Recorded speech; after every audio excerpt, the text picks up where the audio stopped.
কোনো কিছুই এটাকে নষ্ট হতে দিতে পারবে না। আমি আর কথা বাড়াইনি, কারণ এখন সময় দিতে হবে। এখন সময় দিতে হবে, মানাতে হবে সব কিছু নিয়ে। আমার সামনে হয়তো ওর ক্ষতগুলো বারবার ব্যথা দেয়, কিন্তু আমি চাইলে কিছু করতে পারবো না। তাই আমি সময়ের উপর ছেড়ে দিয়েছি। এরপর থেকে মাহি কিছুদিন আগের মতো হলেও আস্তে আস্তে ঠিক হচ্ছিল, বোঝা যাচ্ছিল। কারণ আগের মতো বিরক্তবোধ বা যাই ছিল তা কমে গেছে।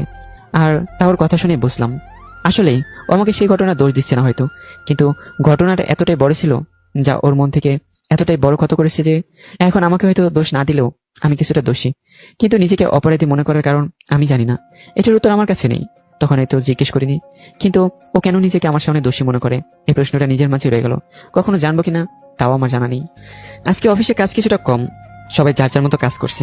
আমি অনেকক্ষণ ধরে কিছু ফাইল লিখছিলাম, আর তাদের মাঝে কি ঠিক করতে হবে বা আরো কি নতুন যোগ দেওয়া যায় তা দেখছিলাম এবং নোট করছিলাম। সকাল থেকে এই ফাইলের দিকে তাকিয়ে ঘাড় একদম